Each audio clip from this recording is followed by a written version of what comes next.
mūsu profesorai, bērnu kardioloģei Ingūnai Lubao, lai pastāstītu par biežāk sastopamajām sirds patoloģijām bērniem ar Di-Džordža sindromu. Lūdzu. Labrīt, cienījamie kolēģi! Es pateicos reto slimību kolēģiem Sabīnai un Laumai par uzaicinājumu piedalīties šajā konferencē un apskatoties dalībnieku vārdus un sejas. Man ļoti priecēja, ka es atpazīstu arī vairāku pacientu vecākus.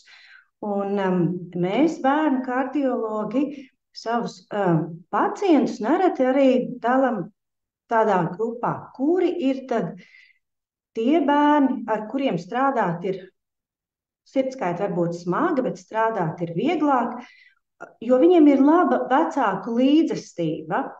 Un tad bērniņi, kuriem ir 22. kromosomas mikrodelēcija, jāsaka, viņiem ir nopietna diagnoze, bet viņi ir apveltīti visbiežāk ar ļoti, ļoti labiem vecākiem, ar ļoti rūpīgiem, izpildīgiem, ar kuriem strādāt ir viegli. Un ja man būtu iespēja šiem vecākiem katru gadu pasniegt 3 zvaigžņu ordeni par to darbu, ko jūs dariet. Runājot par sirds patoloģijām, bērniem gan ar ģenētiskiem sindromiem, gan bez, daudzus gadus bērns ar sirdskaitu tā ir tabū tēma. Jo, ja mēs paskatāmies pat 100 gadus atpakaļ, kad jau bija pediatrijas rokas grāmata ar vairāk kā 1000 lapusēm, kur ir aprakstītas bērnu slimības, kā ārstēt, tad par sirds patoloģijām ir tikai 7 lapiņas, un kur arī raksta, ka tā jau ir tāda akadēmiska interese precizēt, ir vai nav bērnam sirdskaite, jo ārstēšana jau tajā laikā nav iespējama. Tā ir tikai simptomātiska. 2008. gadā tika publicēta, kā mēs sakam, bērnu kardiologu bībele ar vairāk kā 1500 lapusēm, kas visas ir veltītas sirds problēmām bērniem. Un ievadvārdos ir rakstīts, ka ikvienai sirdskaitei ir iespējama ķirurģiska korekcija. Protams, tie būs atšķirīgi rezultāti dzīvildē, dzīves kvalitātei, to noteiks, cik sirdskaite ir komplicēta, cik operācija ir izdarīta savlaicīgi un kāda arī ir konkrētās klīnikas pieredze tādu sirdskaišu ārstēšanā. Un sirds kā orgāns ir viens no tiem, kas ļoti agrīni veidojas, un jau 50. dienā sirds struktūru veidošanās pēc apaugļošanās ir pabeigta, un viņa šo savu funkciju jau veic pilnvērtīgi. Un iemesls, kādēļ tad bērniņiem ar 22. kromosomas mikrodelēciju būs struktūrāls izmaiņas, jūs saņēmāt jau no iepriekšējiem lektoriem. Pirms piedzimstot mēs vienmēr gribētu, lai bērniņam ir pareizi izveidot 2 priekškambari, 2 kambari, katram kambarim savs svārstos, pareizais asinsvads, intaktas starpsienas, tad venozās asins ieplūst sirds labā pusē un aiziet uz plaušām, kuras izdara gāzu apmaiņu, lai ar skābekli bagātās asinis atgrieztos sirds kreisā pusē un apgādātu ķermeni. Domāju, ka ļoti daudz vecāki, kuriem ir bērniņš ar sirdskaiti, šos zīmējumus jau savā mājas bibliotekā ir saglabājuši, jo vienmēr konstatējot sirds problēmu, mēs arī zīmējam un stāstam, kas tad mums ir nepareizi. Runājot par iedzimtām sirdskaitēm vai arī savos slēdzienos, jūs bieži būsiet pamanījuši tādus 3 lielos burtus VCC, ar ko saīsinam no latīņu valodas vitium cordis congenitum, jeb latviski iedzimta sirdskaite, kas ir bieža attīstības anomālija. Un tas aprēķins ir tāds diezgan vienkāršots, kad 1 no 50 dzīvi dzimušajiem bērniņiem piedzimst ar savādāk veidotu sirsni. Un tā ir tāda nenozīmīga sirds patoloģija. 1 no 100 piedzimst ar patoloģiju, kas prasīs dzīves laikā ķirurģisku ārstēšanu, un 1 no 300 sirdskaite būs kombinēta, arteriālā vada atkarīga, kas būs ļoti svarīgi, ka mēs par to zinām ļoti agrīni pēc bērniņa piedzimšanas vai ideālā situācijā, kad par to zināsim pirms bērniņa piedzimšanas, jo patoloģijas gadījumā būs vajadzīga ļoti specifiska aprūpe. Un ja tā mums ir novēlota, tas var būt par cēloni bērnam bojājai vai nopietnām komplikācijām. Kā jau dr. Lauma minēja, kad iedzimta sirdskaite ir ļoti bieži sastopama pie 22. chromosomas mikrodelēcijas, dažādi pētījumi, kas robežās no 74 līdz 85% bērnu būs ar iedzimtu sirdskaiti. 2015. gadā arī Latvijā bija datu apkopojums par tiem bērniņiem, kuriem bija apstiprināta mikrodelēcija, un konstatēja, ka 80% šiem bērniem bija sirdskaites. Un, ja mēs runājam par bērnu ar sirdskaiti, 22. chromosomas mikrodelēciju, tad tieši sirdskaite ir tas cēlonis mirstībai līdz 6 mēnešu vecumam, ja, kur no 44 nāvēm 43 bija saistībā tieši ar šo sirdskaiti.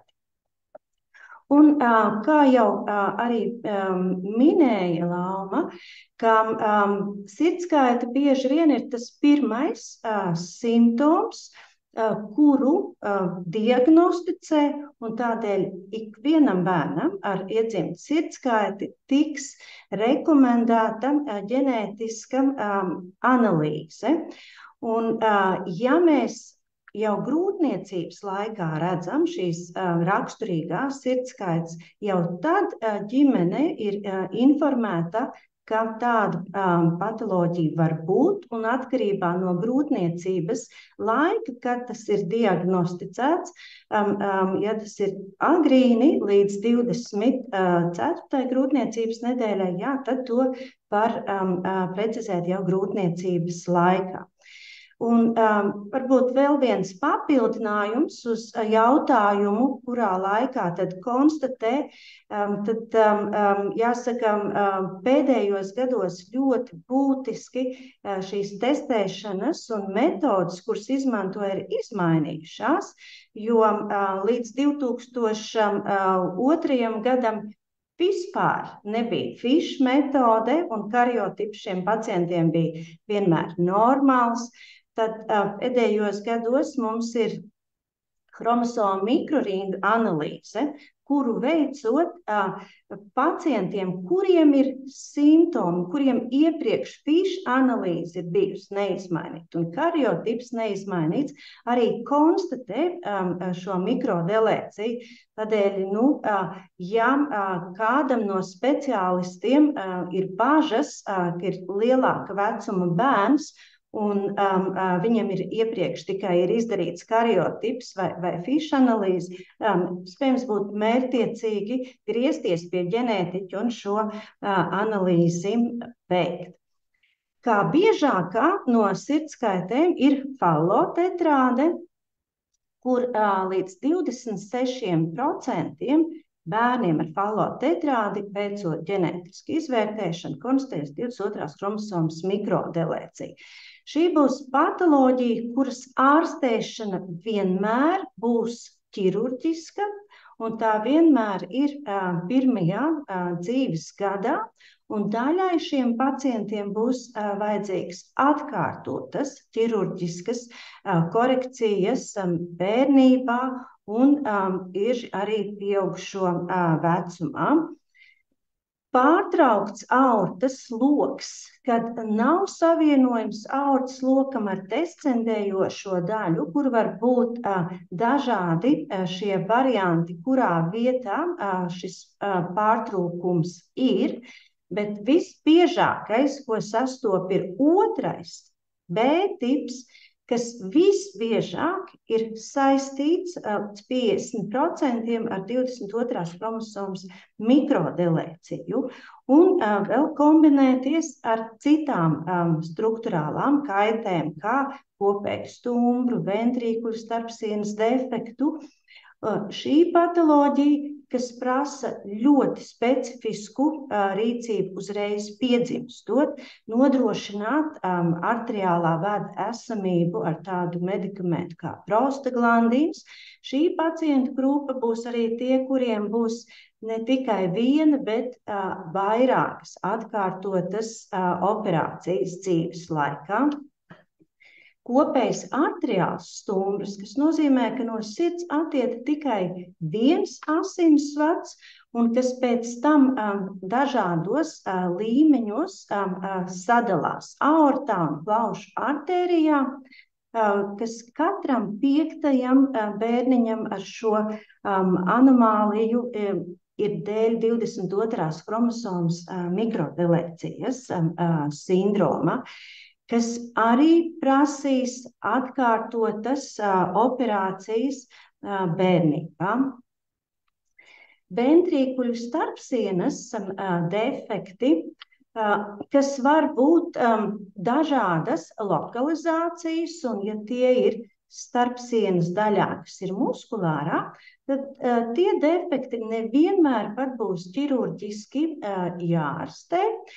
Tie defekti, kas ir lieli, kas novietojas tuvu zem lieliem maģistrāliem asinsvadiem, tie radīs hemodinamiskus traucējumus, sirds mazspējas simptomus un prasīs ķirurģisku ārstēšanu pirmajā dzīves gadā. Un diezgan raksturīgi, ka jaundzimušo un tādā agrīnā vecumā var būt tikai 1 vai 2 defektiņi, bet pieaugot bērnu vecumam šie muskulārie defekti var parādīties vien vairāk un vairāk. Un arī liels procents, līdz 19% bērniem ar multipliem starpsienas defektiem cēlonis ir mikrodelēcija.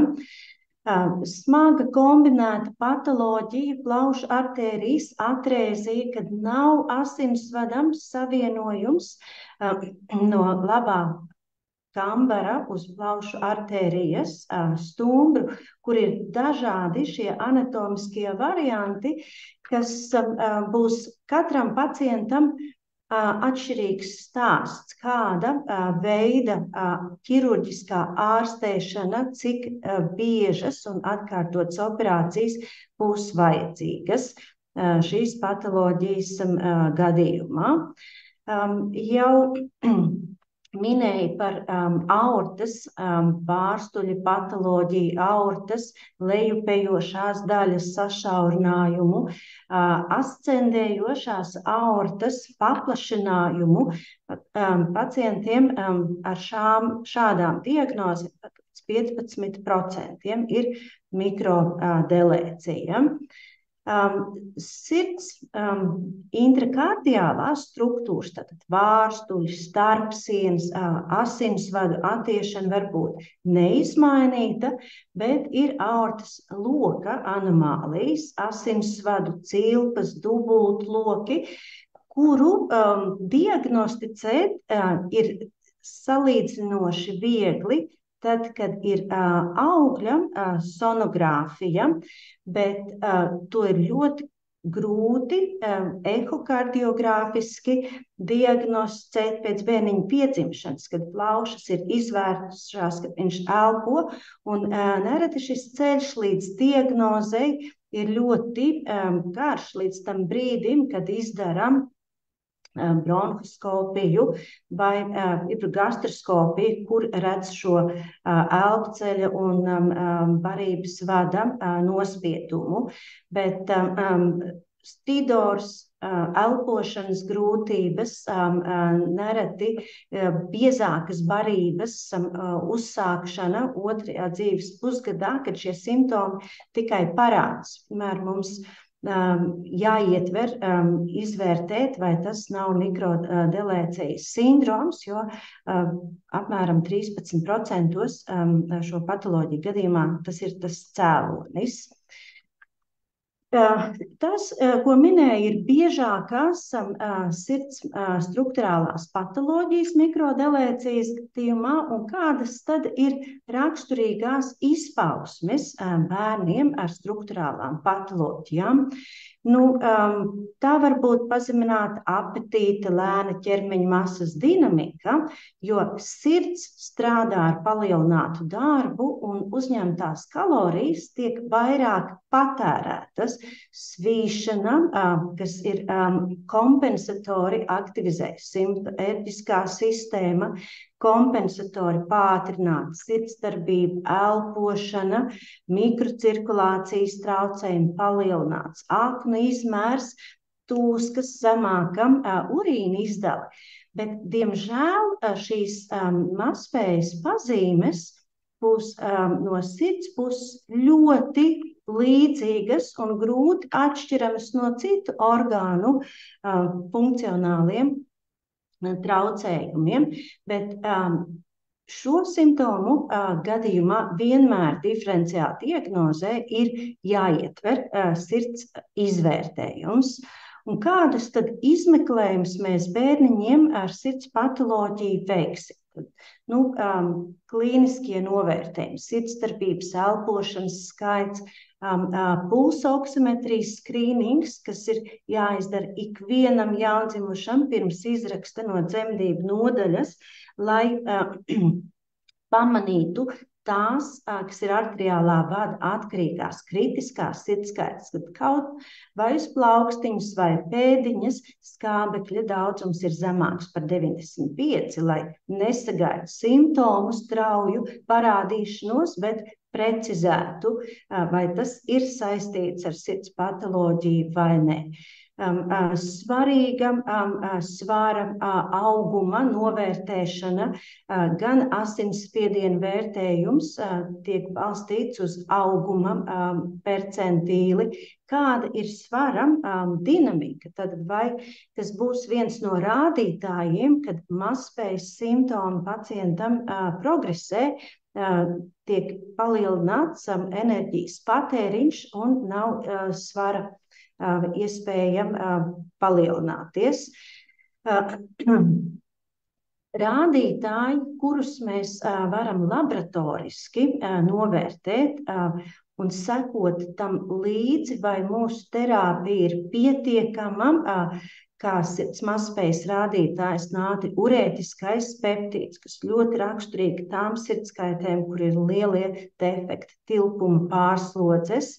Nereti pievienojas vīrusu infekcijas, progresē sirds mazspējas simptomi un ir aizdomas, varbūt vīrus ir izraisījis sirds muskuļa bojājumu, ko mēs saucam par miokardītu, kur ļoti jūtīgs rādītājs ir troponīns. Visiem pacientiem ar sirds patoloģiju noteikti izdarīsim krūškūri rentgenu, lai mēs izvērtētu, kāda ir plaušu asinsrite, vai sirds ēna nav palielināta. Nereti mēs konstatēsim, kad kāda no plaušas daivām var būt neizvērta, varbūt skriemeļu, ribu anomālijas, kuras ir precizējams rentgenā. Zelta standarts, un lai mēs precizētu, kāda ir sirdskaitas anatomija, kāda ir hemodinamika, cik izteikta ir mazspējas pakāpe, būs ehokardiogrāfija.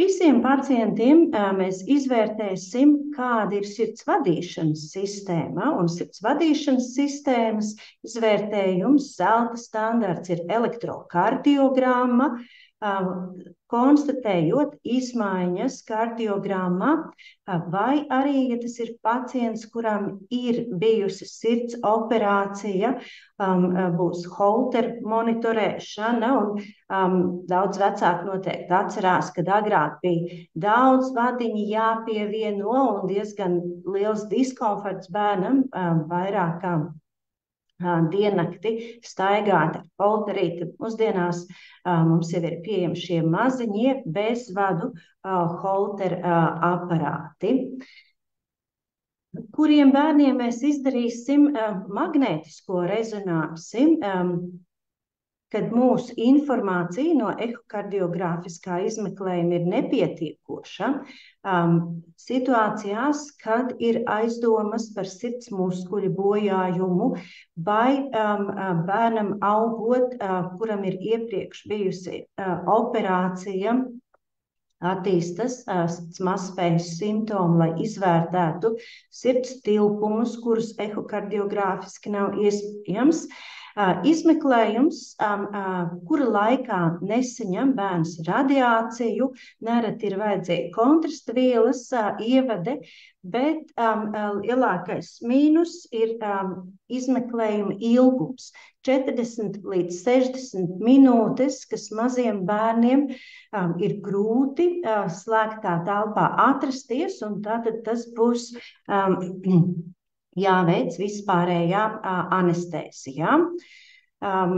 Būs situācijas, kad būs jāveic kompjūtera tomogrāfija, kuras laikā pacients nelielu staru slodzi saņem, tiek ievadīta arī kontrasta viela, bet informatīvs izmeklējums to patoloģiju gadījumā, kur ir jāizmeklē tālākie asinsvadi, kur jāizvērtē ir vai nav attīstījušās kolaterāles, aortas loka patoloģijas, bet izmeklējums ir ļoti īs laika ziņā.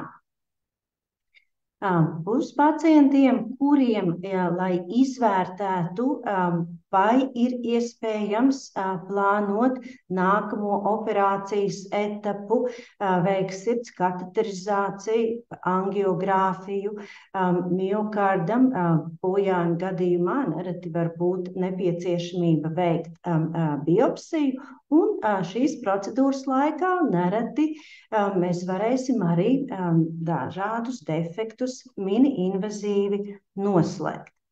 Bērniem, kuru augums ir vairāk kā 1,40 m, būs vēl ergospirometrija. Bērns brauc ar īpašu velosipēdu, kurā novērtē, vai slodze neizraisa ritma traucējumus, vai bērns var būt fiziski aktīvs un iesaistīties sporta aktivitātēs. Bērniem, kuriem mēs būsim konstatējuši augstu asinsspiedienu, būs precizējoši izmeklējums 24 stundu spiedienu mērējums. Un situācijās, kad patoloģija ir konstatēta, tā var būt ambulatoriski konstatēta, šis pacients noteikti tiks stacionēts kardioloģijas nodaļā, lai veiktu šos iepriekš minētos izmeklējums, izvērtētu citas orgānu sistēmas, izvērtētu sirds mazspējas pakāpi un uzsāktu terapiju. Tiek sastādīts ārstēšanas plāns, un tad visi pacienti ar strukturālām sirdskaitēm tiek izvērtēti klīnikas apspriedē, kurā ir visi bērnu kardiologi, kardioķirurgi. Mēs vienojamies par labāko izmeklējumu secību, laiku, un kurš tad būtu optimālais laiks operācijai.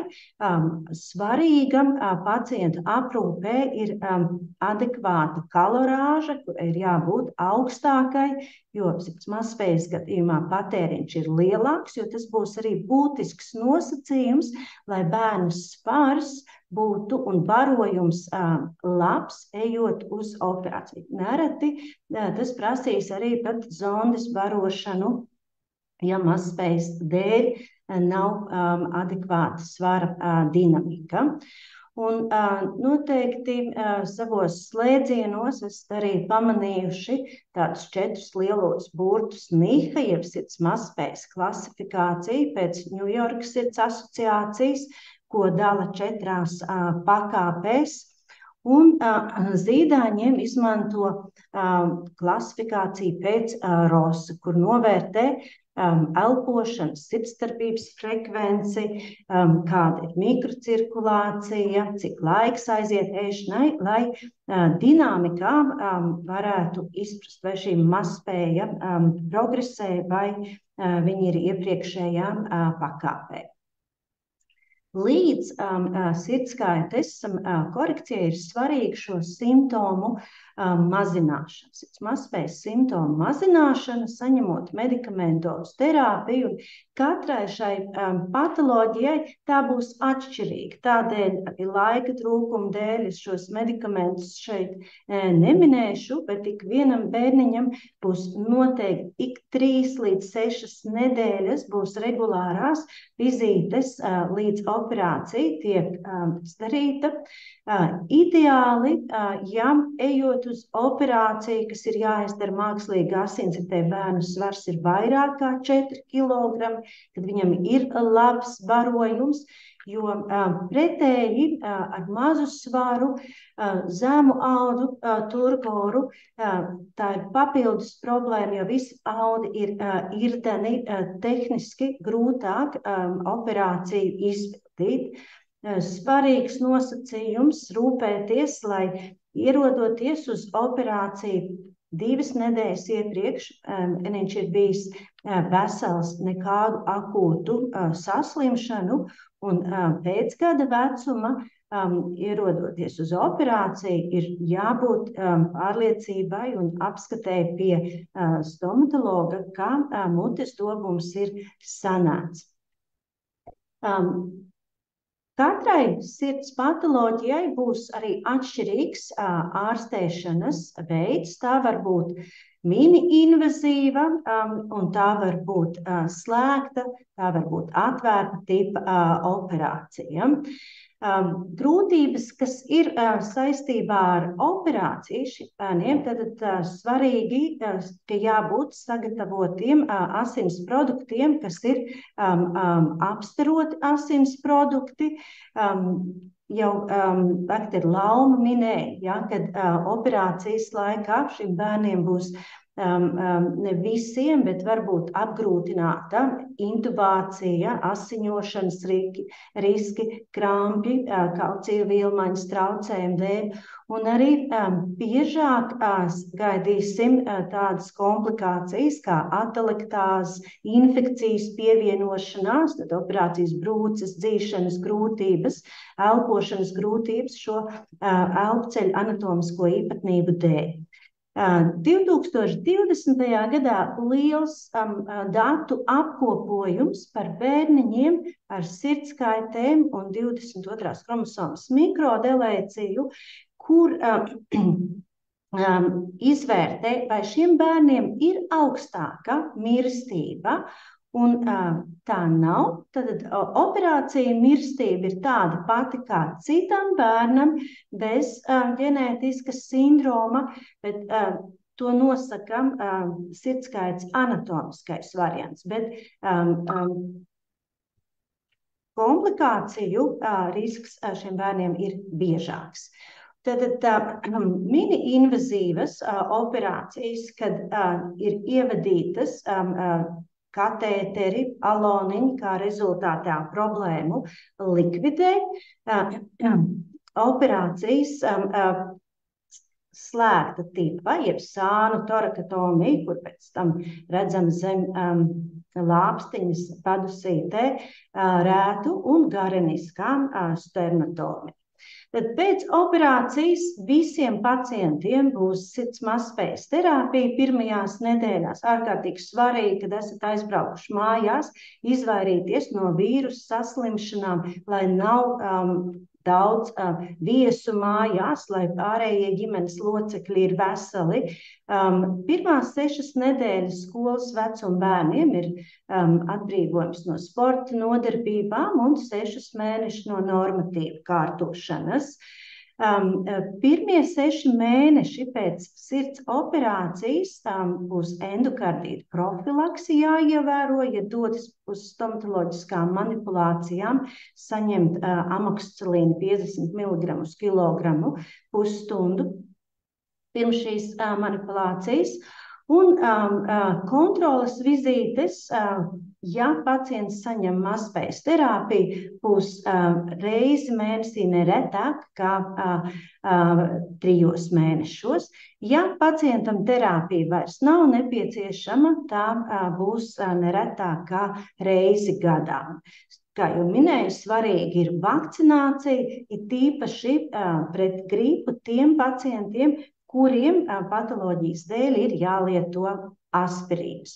Pēc operācijas svarīgi ir rehabilitācija, fizioterapija, tad mēnesis pēc operācijas rehabilitologa konsultācija, jo, diemžēl, tīpaši sānu torakotomijas gadījumā vēlāk bērniem pieaug skoliožu sastopamība, kas ir saistīta ar sternotomiju.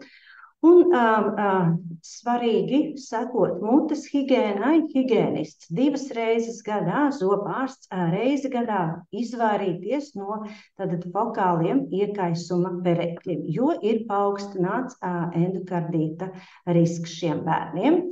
Un cik bieži un kādi izmeklējumi būs jāveic, būs atkarīgs no sirdskaitas anatomijas, bet bērnam, kuram ir bijusi sirds operācija, novērošana ir visa mūža garumā. Un, kad jūs brauciet pie mums, ir ieteicams sagatavot, uzrakstīt visus jautājumus, lai satraukumā par to neaizmirst.